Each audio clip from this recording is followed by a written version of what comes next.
আসসালামু আলাইকুম, সবাই কেমন আছেন? আশা করছি খুব ভালো আছেন। তো আলহামদুলিল্লাহ আমিও ভালো আছি। আমি আমড়ার আচার কিনবো, এই জন্য 2 কেজি আমড়া কিনেছি। পুদিনা পাতা, শসা, ডাব, তারপরে তেঁতুল কিনেছিলাম, বাদাম, পেয়ারা।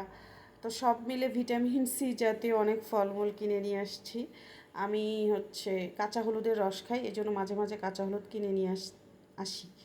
অনেকে আছে কাঁচা হলুদ খেতে পারে না, কিন্তু কয়েকদিন খাওয়ার পরে আপনার অভ্যাস হয়ে যাবে। যদি আপনি চান কাঁচা হলুদ খেয়ে অভ্যস্ত করে নিতে পারেন।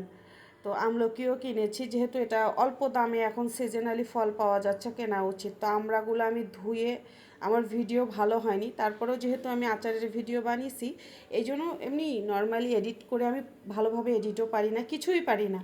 তো আমড়াগুলো কেটে ধুয়ে আমি লবণ হলুদ দিয়ে মাখায় নিছি, যাতে পানি না থাকে। পানি থাকলে আচারের ছাতা ওঠে বা আচারের স্বাদটা নষ্ট হয়ে যায়।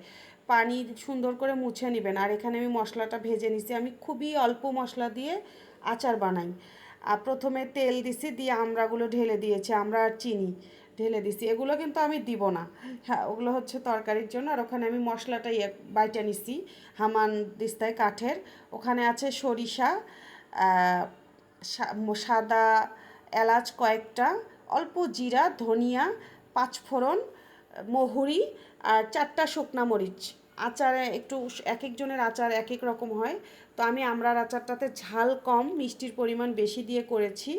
তো থার্ড স্টেজ, এটা একদম শেষ সময়। আচারের কালারটা দেখেন, মাশাল্লাহ অনেক সুন্দর হয়েছে আচার।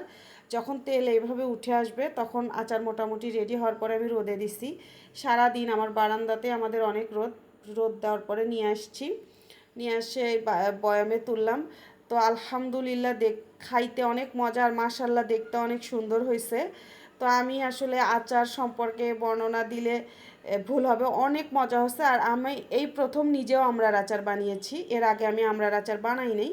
তো আমার প্রথম অভিজ্ঞতা থেকে আমি মনে করি সবারই, যেহেতু 40 টাকা কেজি আমড়ার আচার বানানো উচিত এবং খেয়ে টেস্ট করা উচিত। আপনারা সবাই বানাবেন আমার মতো সিম্পল করে, খেতে অনেক মজা হবে।